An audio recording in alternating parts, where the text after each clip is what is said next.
Scott. Beg your pardon? The Legislature Today Here is comes on Scott. the air Oh, from our flagship affiliate, on the the Voice of the on the- Northern Oh, Plains. yeah.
Radio program. We're coming to you from the Peacock Alley American Bar and Grill in downtown Bismarck, North Dakota. I would certainly recommend it as a place to have a drink after work, or, well, I wouldn't say before work, but have a drink after work, have a nice meal. It's a wonderful restaurant in downtown Bismarck. It's a prize-winning place. If you come here to eat a piece of beef, these folks know how to cook it, and it's a wonderful restaurant, and it's been a gracious host to us at the Legislature today during the legislative session.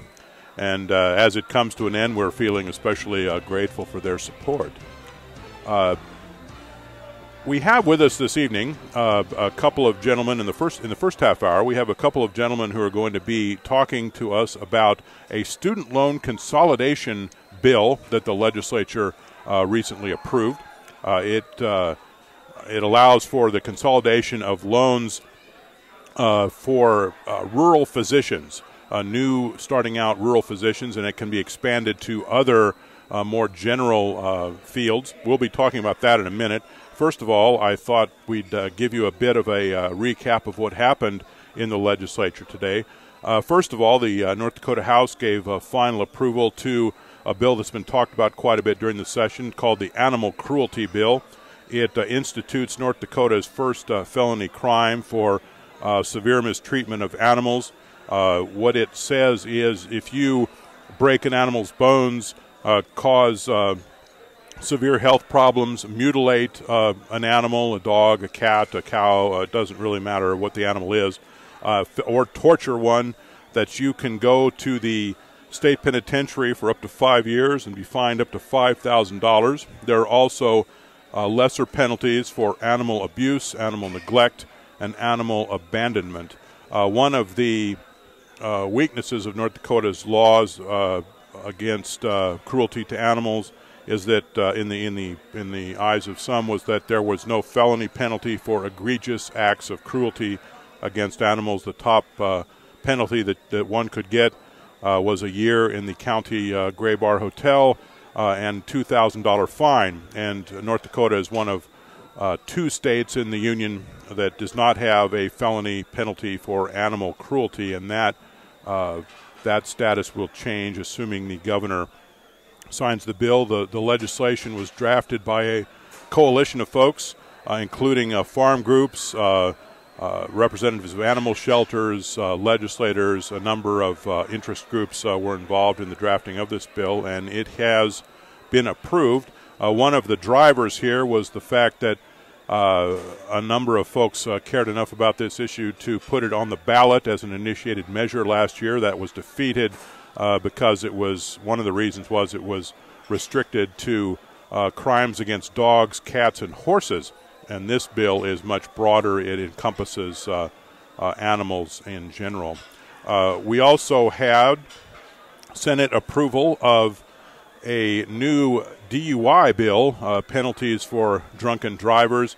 The most notable elements here, I think, are There is a new crime of criminal vehicular homicide if a drunken driver causes the death of another person in an accident. There's a Class A felony crime that you're eligible to get as a result of that.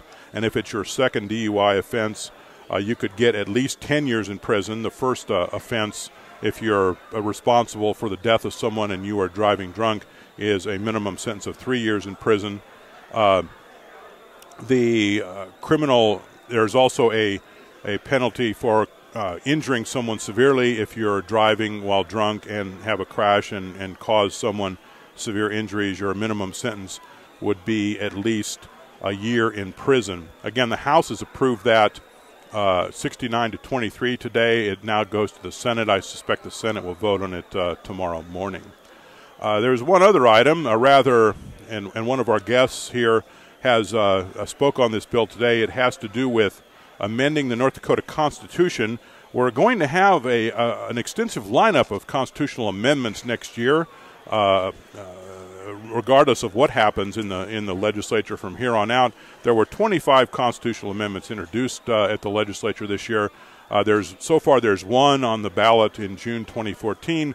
There are going to be at least 4 on the ballot in November of 2014, and one of them that was approved today says that any initiative that has a significant impact on the state budget, any ballot measure where people circulate petitions and put something on the ballot, any initiative that has a significant impact on the state budget must be decided in the November general election.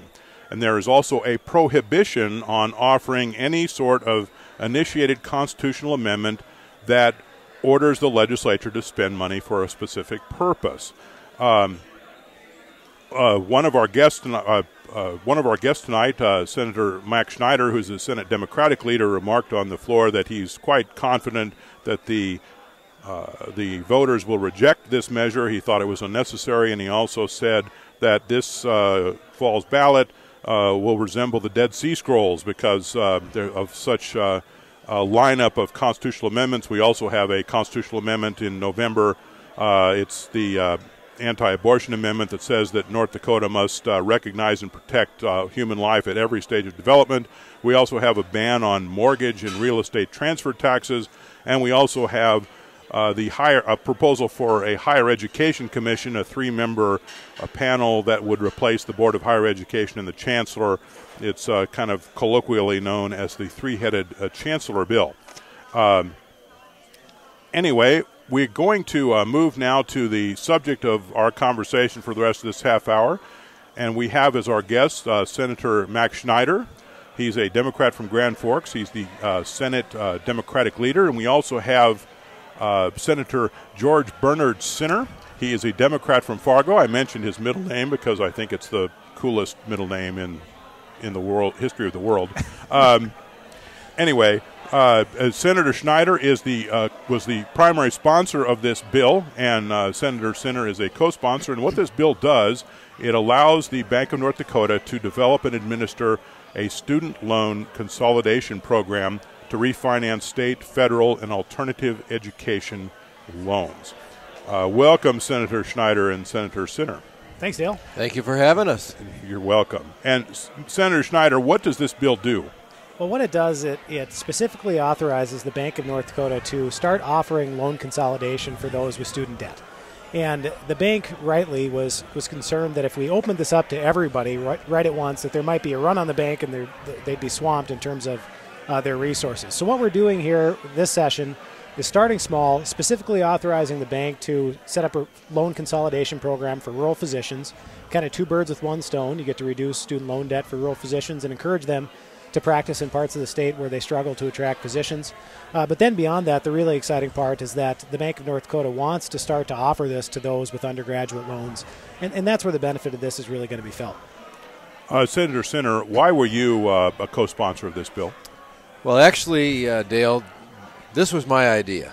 All right. This came about because I have 2 children who have student loan debt. Now, in my case, this bill won't help them because neither one of them are North Dakota residents. This bill is specifically for graduates who live in North Dakota.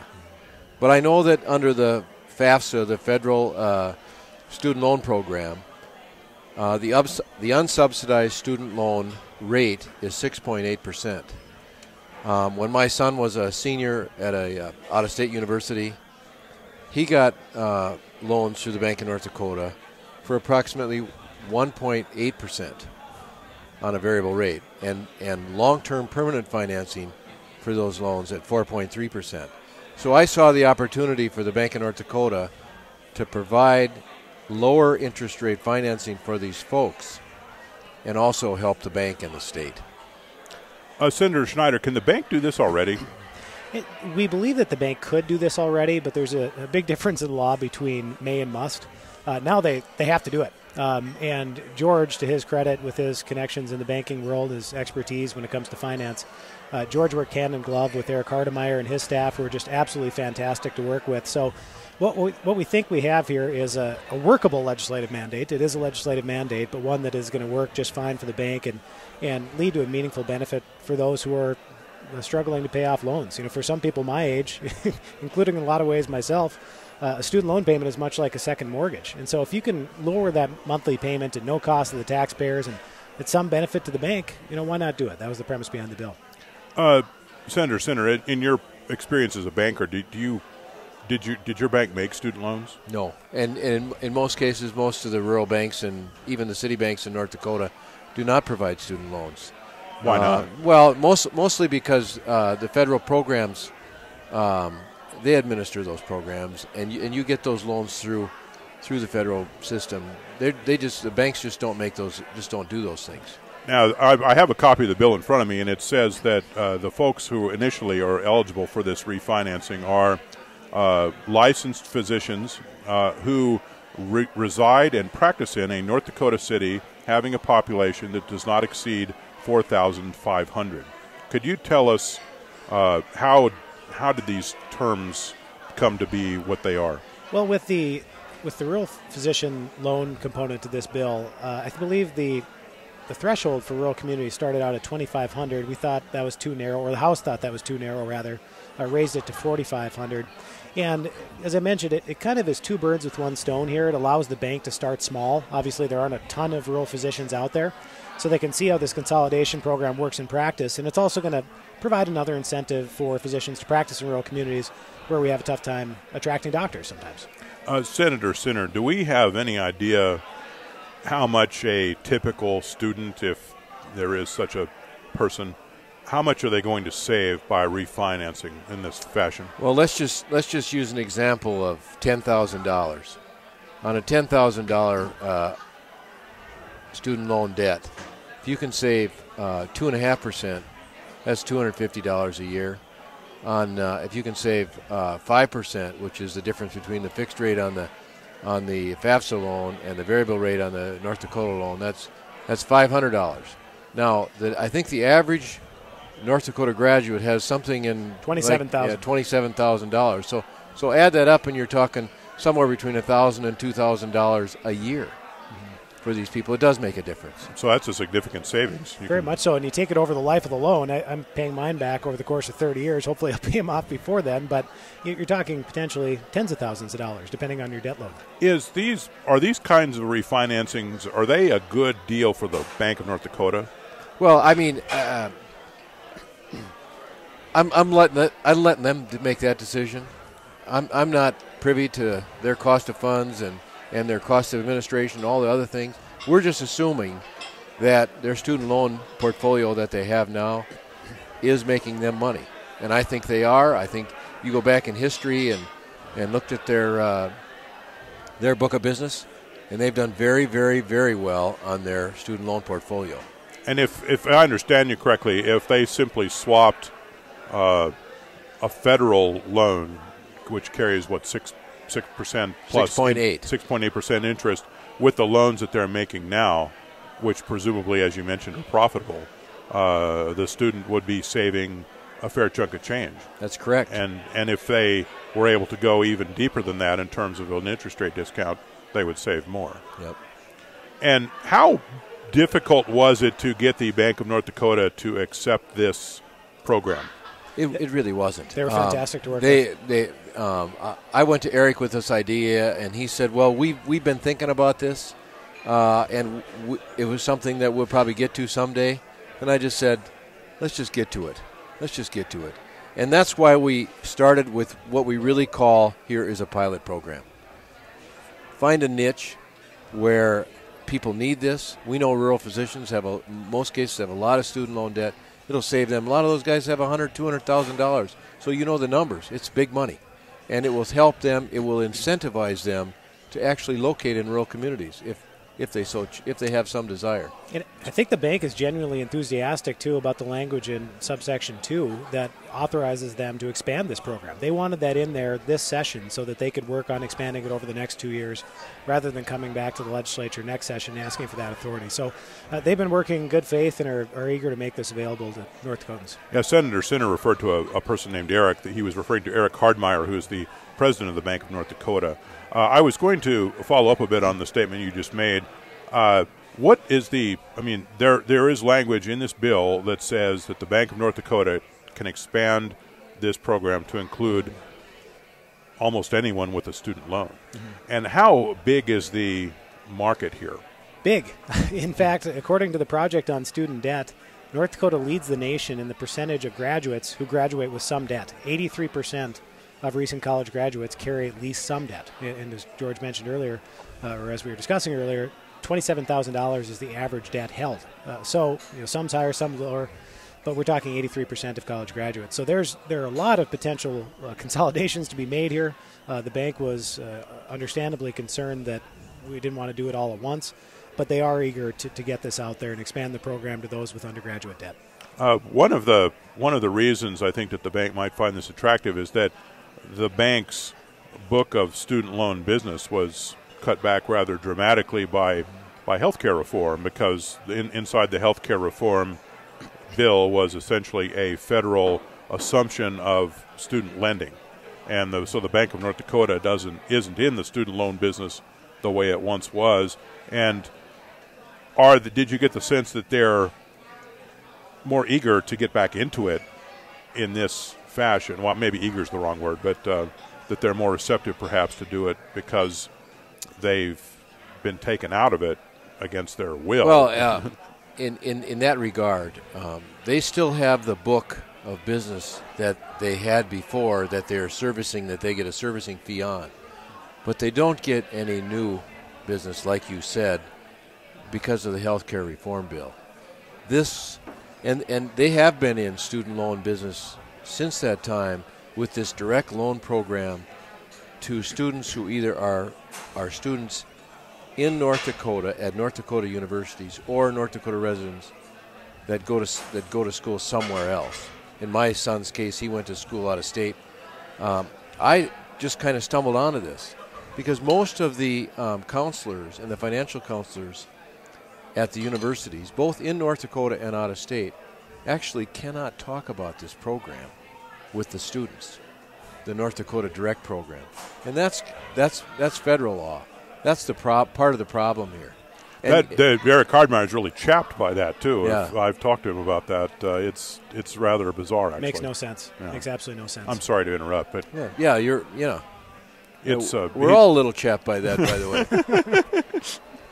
But it's interesting because I'd like to know your gentleman's reaction to this. It's my personal opinion that one of the reasons that the Bank of North Dakota is popular amongst North Dakotans and has a good reputation is because they have been intimately involved in the student loan business for many years, and they have a reputation, and I think a deserved one from everything I've heard, as being a compassionate lender to work with, an institution that is easy to deal with, and it's here, and you can go to see them. And you can talk to a person. Yes. I mean, that means a lot to people when you can call somebody. I know that in helping my son through his issues, and his FAFSA loans are actually, he can't refinance his FAFSA loans. I'd love to see him do that.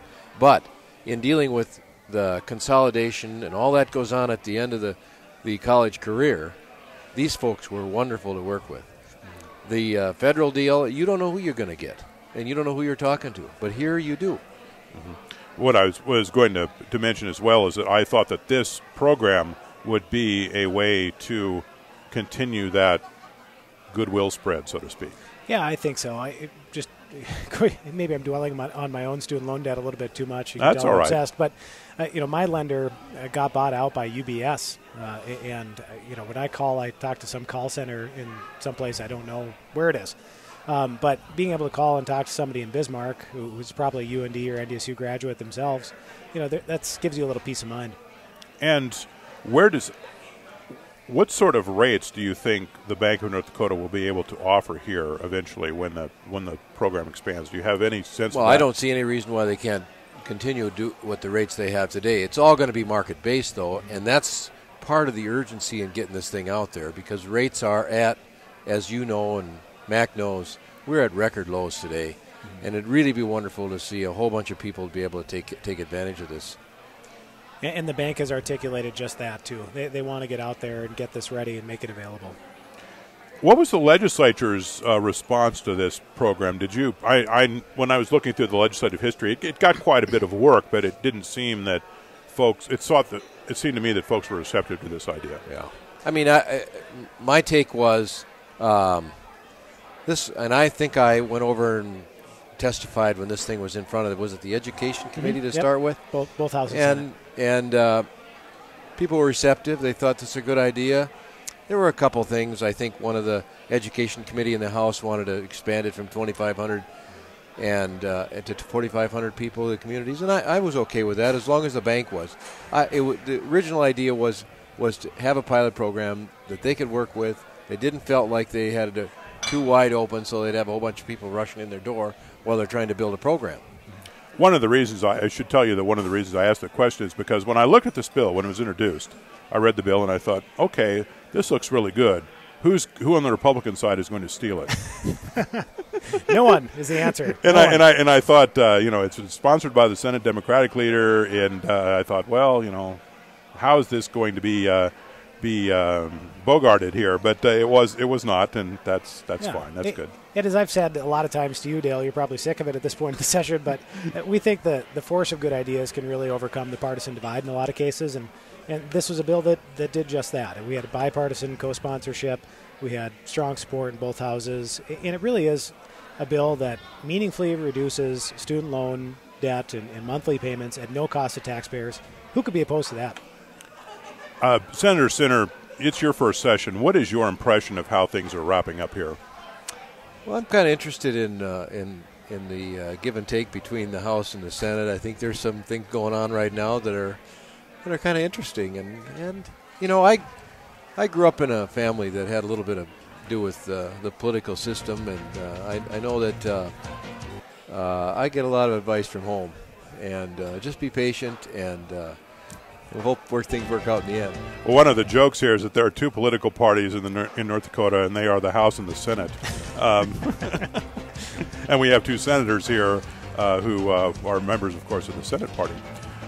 We've been speaking to Senator George Bernard Sinner, a Democrat from Fargo who is serving his first session in the North Dakota legislature. We also have with us Senator Mac Schneider, who is the Senate Democratic leader. We've been talking about student loan consolidation. Thank you for your time, gentlemen. My pleasure, Dale. Thank you, Dale. Coming up next, been fun. Great. So coming up next, we're going to be speaking about landowner issues with the vice chairman of the Northwest Landowners Association and Lynn Helms, the oil director. The keys to catching big walleyes: depth, water temperature, weather conditions, color, structure, and of course there's always cleaning them too. Or join us